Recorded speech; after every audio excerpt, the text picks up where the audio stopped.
Okay, well, thank you everybody for showing up. I'm Alex Valdez. I'm endeavoring to start a film movement called the Cinema Libre film movement. It's based in part on Cinema Verite, which was a French film movement post-war, and we do have some permission from them to move forward and to try to get their goals together. I'm going to be talking about the basics of screenwriting. I have basically structured a PowerPoint presentation which can take us through the basics of formatting. You guys have a handout which can at least show you some of the stuff I have on Hero. You shouldn't need to take notes on that. And I also have at least the brief on the 12 pictographs.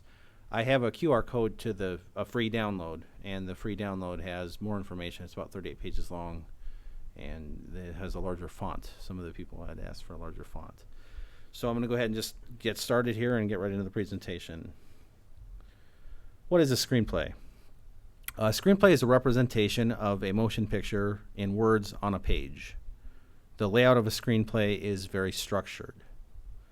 The format of a screenplay can instantly determine the writer's professionalism, and screenplays are used to budget time on set and the care given to a production. This is actually a pretty real concern. The real producers who work in the industry, they normally go by sections of pages on how long of a day they would need to shoot. So the fonts have to be specific. The layout and the margin have to be specific. I have at least examples in 2 of those in both the Screenwriter's Notebook and the Writer's Guide on what the layout looks like, what type of description. Essentially, the real breakdown for film is every time you have a sentence, that would be a shot. Like the framing for you on a screenplay, every time there's a period or an exclamation mark or some such, you would devote the motion of the camera to the motion in the screenplay. A screenplay can have information about the location, information about the time of day, which would include the production time, but also would include the time where, for example, if you're doing day for night or a location change, some sort of, you're putting gels on a window or something to affect what the screenplay would look like. A production script would show those, but normally the narrative script, all you would do is say interior location day. Again, I have an example in both of those of what they look like. Instructions on the mix of light in the shot, which would be, for example, interior, exterior in a car, where there's a car mount. You would actually take the time to let them know you would have an exposure both outside of, for example, if you're seeing buildings as you're driving by, but also the interior where you're showing where the people will be talking. So that's normally written INT period with a /EXT because you have to accommodate both of them. Costume notes, anything basically which would be specific to the characters or specific to if something changes for a costume or if a costume is important. And prop notes. Anything a character handles or carries is considered a prop, especially if the prop impacts the storytelling. Hitchcock, for example, would a lot of times have a special prop for each of his characters. Like in Strangers on a Train, he mixes the concept of the lighter with the tie pin, where you can distinguish the fidgetiness of the characters with their handling of their props. It was something he really took a lot of time on. The screenplay will always have character introductions. The first time you have a character written, they're in all caps. And that would let a reader, even if they're reading quickly, know you're introducing a character for the first time. I, again, have examples in the publication. Scene headings would describe, if you're at an exterior or an interior, we call them normally slug lines. They do describe, like, for example, exterior house, day. They'd have that much information on them. And you can normally tell right away if somebody's actually taken the time to write the screenplay by the headings. Action descriptions are normally fairly in-depth. Motion picture is what's moving in the frame. So on the screenplay, to take the time to have the action description is something a professional would actually probably devote at least a third, if not half, of the writing to. The dialogue is obviously key. Most people who are first writing screenplays start with dialogue, and the more advanced screenwriters will spend at least as much wording on the page, at least as much in the action and the description. And instructions for the camera, things like if you're panning in or panning out, zooming in, dollies, jibs, things like that. And instructions for editing, such as cut tos or fade to, anything of that nature, they would be in there as well. The screenplay is basically going to take all of the concepts of idea that you have and to present them in words on a page for the reader. So we get the question of what are ideas? Ideas can be explained and represented through several different mediums available to the filmmaker. Ideas can be motion, sound, image, context, dialogue, and more. For example, for context, you could have something like they're meeting in a library or they're meeting in a coffee shop. All of those things will eventually be represented in a screenplay. And anything a production team would need to put to, we need a person that we need to have these things ready for production, all of those would be represented in a screenplay at a time. Filmmaking is a complex art form which utilizes elements of painting, photography, music, composing, and writing. So your screenplay may use any of those elements. For example, if you wanted classical music, but you didn't know what song you wanted, you could say classical music fades in, or a concept like diegetic sound, which means it exists in the world of the characters. The character turns on the car radio, or the character puts on an LP. All of those things the screenplay would represent, and by the time you get to a production screenplay, you would have at least pre-cleared the songs, and then they would know who they're working with. On set, they use a thing called a thumper for if they have a dance scene where it creates a beat, so that the editing, shot to shot, they can use different momentum, and they don't have to worry about the song in the background matched up. So then at post-production, then they would put those songs in once they cleared the rights and clearances. Shot design and media goals. Attempt to use shots to represent a shift in goals. In other words, if you're having a character change momentum physically, to really take the time to, in the screenplay, show your film is gaining in momentum, and to show you're having a more aggressive style of filmmaking. If you're cutting more aggressively, if you're changing the look cinematically, all of those things the screenplay should represent all of them. Focus on the characters and what they represent of your and your project's tenant goals. You guys have on the handout there my tenant goals I had adopted. I do find them useful. Anytime I find I'm slowing or stumbling, or I want to work on a B story, anything like that, I do actually refer to them pretty actively, and I find I at least am happy with my work. So for whatever that's worth, there's a level of self-contentment which pretty much anybody who's just really moving a cursor on the page really does benefit from. Use the interplay of angles for the confluence of aim, kind of a wordy concept to say where you're, as a director, what you're thinking of is where you're placing the audience's eye in emotion, in terms of visually where you're actually physically placing their eye. All of those elements come into play. And what you want to do, even in your screenplay format, especially as you're getting closer to a production script, is to use that interplay of angles to get all of the things. Like, for example, there's more than one character, more than one story.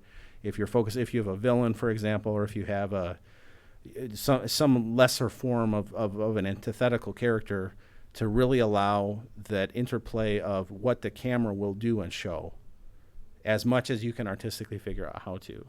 Again, you're painting a picture for them, so give them as much of that painting, including the momentum as you can, even though you're just having letters and text. All the way into the physical world and your actual activities, you can incorporate media goals. Again, using filmmaking as an example, production phase and other phases can incorporate media goals as well. For example, if you had a specific look you were trying to do, or if you're trying to use certain filters, all of those things, you're already planning what the audience is going to be seeing. And you can incorporate those at the screenplay level. And obviously by the time you're on set, or at least for post-production, you're going to have to deal with them or they won't be in the film. Examples of media goals can also be environmental responsibility, social responsibility, and or leaving behind neighborhood improvement or civic change. Some of this is documentary based but can still function in narrative screenwriting. But when you have a media goal, like for example the one on the light bulb about changing light bulbs, he had a clear goal, or the Al Gore film where he had done his film. They're obviously trying to impact and affect, and again, those things don't happen accidentally. So even for a documentary where you're still planning the basics and you don't know what the subject's going to say exactly, you can still incorporate what goals you're going to try to put in artistically. Obviously, the subjects are going to impact you tremendously. Filmmaking often motivates the community to at least show up. So for you, from that standpoint of what they're going to take with them, there is an opportunity for you as a filmmaker there. Shaping your ideas. Giving your ideas structure and shape can be enough to make your efforts what you want and examples of what you would be willing to be known for. So the example I have for myself was the Tenants. The second tenet, for example. First tenet is pretty much don't be downtrodden. I think that one's most easily understood of don't let anybody get in your way, don't let anybody say no, especially when all you're doing is putting words on the page to keep moving your ideas forward.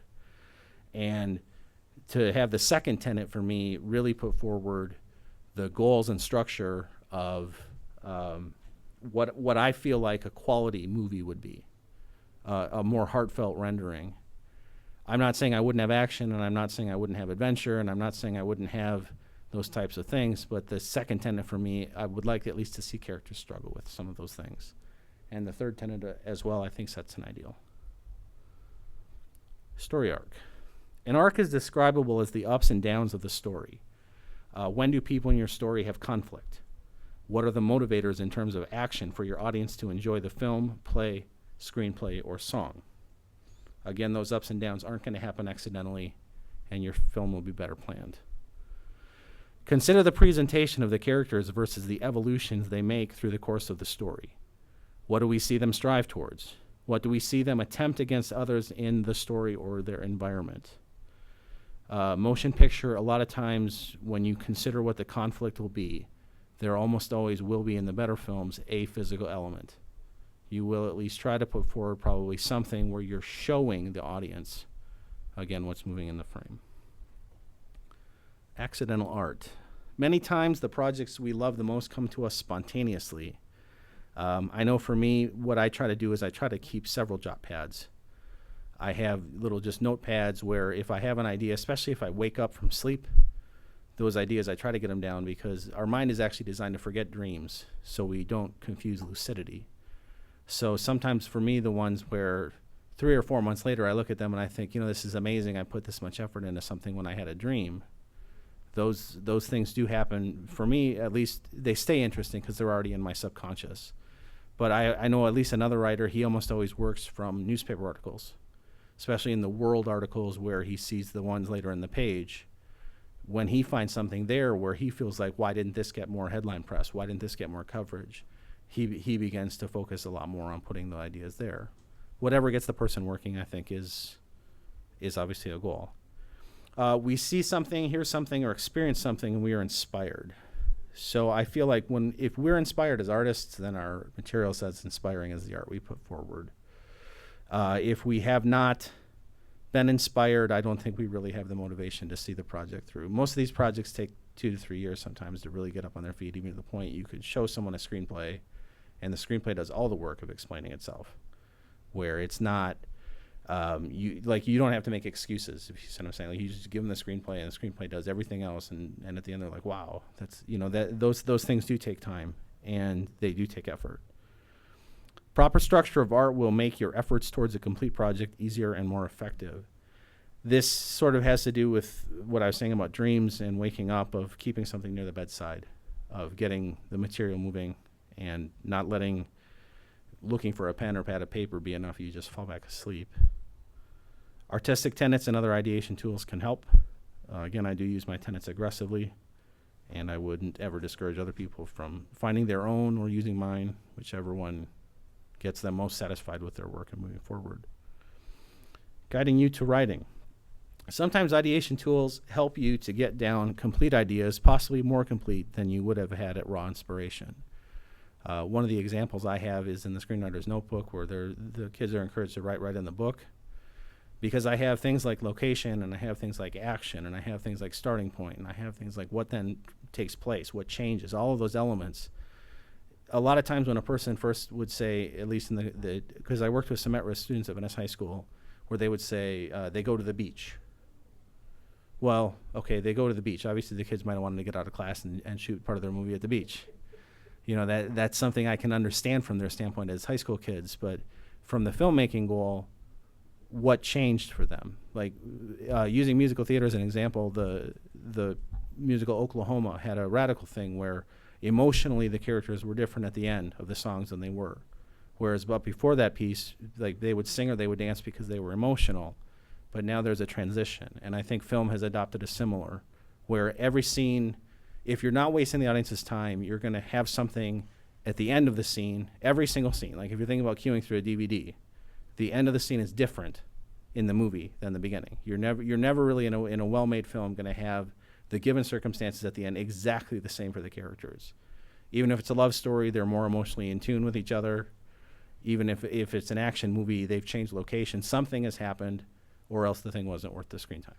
So to really have those concepts in play, again, at raw inspiration, do help you to that moment of this is worth writing down. When you're there as a writer of this is worth writing down, that you would then actually have enough that you come back to and say, this was worth writing down, and now I'm to the next point, as opposed to trying to remember where you were at. Sometimes ideation tools can help you come up with new ideas. One of these examples, again, even in the free download, is the checklist, the writer's checklist, of going through and seeing then with that tool, are there better B-story transitions? Are there better things you as a filmmaker can explore by the time you're already making this world of cinema for your audience? Do you have other opportunities as a filmmaker when you already have the audience's eye there? Ideation tools do not feel burdensome if you understand them and have patience for yourself. I do work with things like Post-it notes differently than I do with notepads. One of the things I do pretty sensitively, I feel, is I have project and prize idea journals. They're different. Project journal, I work with in pencil and pen. Anything, like if like my friend does, if I read a newspaper article, I might write that in.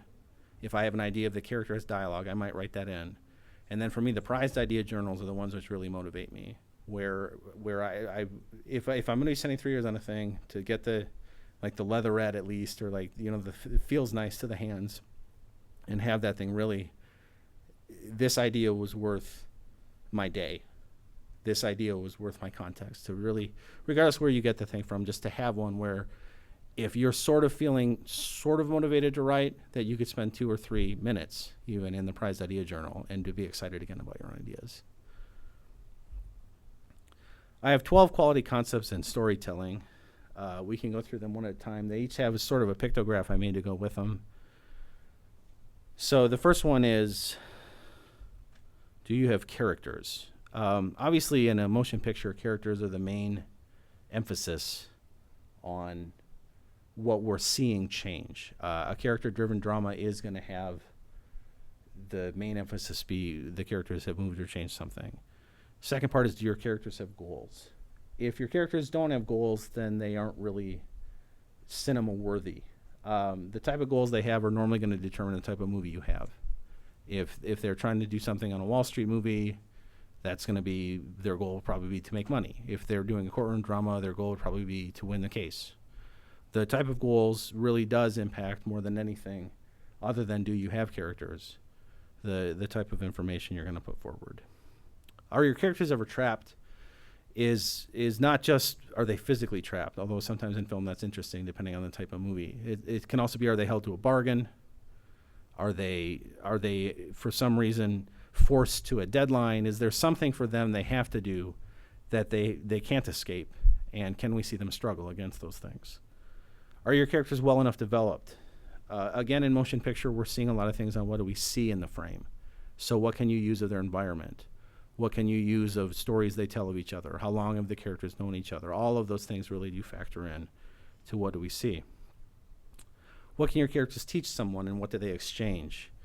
Are they all teacher characters? Are some of them teacher characters? Are some of them able to explain key plot point and changes because your characters are being educated? What can your characters accomplish? Basically, characters, if they're cinema worthy, they can do something normal people can't.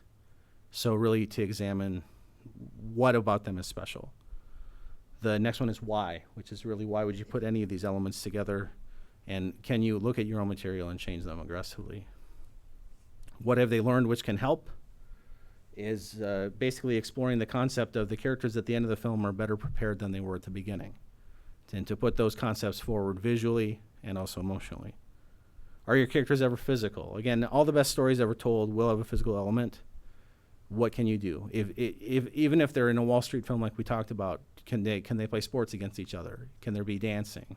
Any of those things, what can they show? Is their goal absolute? In other words, will they waver? Is there something they can do differently because they've learned things through the course of the film? And what sacrifice would they face? Really does suggest all great elements, there will be something they would give up if they are successful. And then finally, what goes wrong? How do they progress? So when you look at all these together, basically what these questions are going to ask you as a writer, along with the 8 elements I have on your handout where you can actually go through them and see them. I've cross-referenced them in the handbook and the Screenwriter's Notebook to give you at least 36 examples of how those can play together. And I think they're pretty open, and they shouldn't get in the way of anybody, and they should do a lot to help you and open you up. So does anybody have any questions briefly, or? Yes? Is the book already written that you're writing the screenplay for, or do you present the book and the screenplay? I don't understand. There's 3 different books. The Screenwriter's Notebook is basically writing in the book. So there's 36. I give the 12 with more text than I gave here. I give the 8 elements with the description pretty similar to what you have on your handout. And then that gives you 36 scenes where you can write your story, your book on those scenes. And then the handbook also has with a checklist, but the handbook isn't as much writing in the book. The handbook also has legal for when people endeavor to submit their screenplay. Well, I think I always thought that a screenplay writer, was the person that took a novel or a book and wrote a screenplay from it. Those are adaptions, and they're one of the major categories of screenwriting. So it's just a category. It's a type of screenwriting. Best adapted screenplay is one of the categories for the Academy. Okay. I did not know that. Thank you. Sure. Anybody else, any questions? Yeah, screenwriting software. Yes. Is that usually a good investment? Absolutely. Final Draft is the one I've been using, and Final Draft, not only can it read the script out loud to you, which is very nice just if you want to just set the thing aside and just listen back, but also it does give you the opportunity of, as you're typing, it's really as easy as tab and enter to move through. And when I worked as a screenwriter's assistant, that was one of my main jobs, was taking her ideas and getting them into professional format. So a screenwriter is actually an author. They can be. If it's the, again, another Academy category is original screenplay. Exactly. Yeah. So in that case, what would happen is they started with an idea and they wrote an original concept. Thank you. Okay. Well, I'd encourage everybody to check out the free download. I have the QR code right there, and I hope you can enjoy the books as well. Thank you.